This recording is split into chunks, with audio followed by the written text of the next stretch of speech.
Les montagnes du Salvador. Derrière cette image pittoresque se cache une triste réalité pour ce pays d'Amérique centrale. Selon les autorités, il y aurait 500 fosses communes clandestines rien que dans cette région de Santa Ana. Israel Tikas est le seul criminologue de tout le pays. Son rôle est crucial pour retrouver les disparus.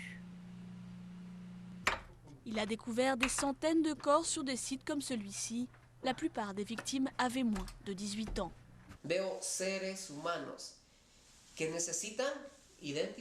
Je vois des êtres humains qui réclament une identité, qui réclament justice et honneur, d'être enterrés et non oubliés dans un ravin. La plupart sont victimes de la guerre des gangs. Beaucoup de corps ne sont pas retrouvés. Pour les familles, des recherches comme celle-ci sont le seul espoir.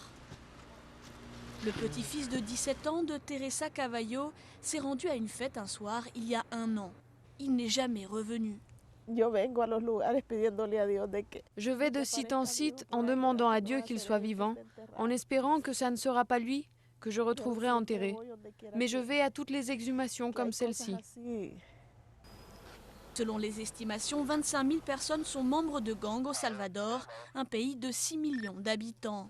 Des gangs rivaux qui s'affrontent pour le contrôle du trafic de drogue et du marché lucratif des extorsions. Ici, le taux d'homicide est parmi les plus élevés au monde. Selon la police, les gangs recrutent de plus en plus d'enfants comme tueurs à gages ou ravisseurs.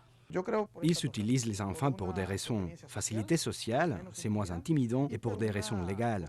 Un enfant arrêté aura une condamnation moins lourde qu'un adulte.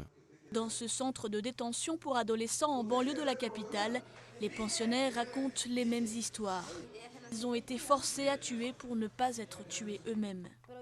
Cet adolescent a 14 ans. Il a tué pour la première fois à l'âge de 9 ans.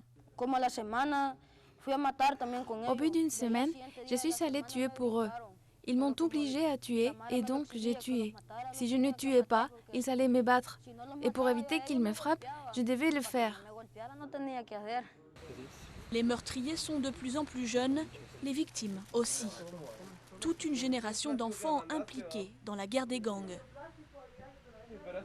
Le corps retrouvé sur le site n'était pas celui du petit-fils de Teresa. Pour elle et sa famille, l'angoisse est toujours là.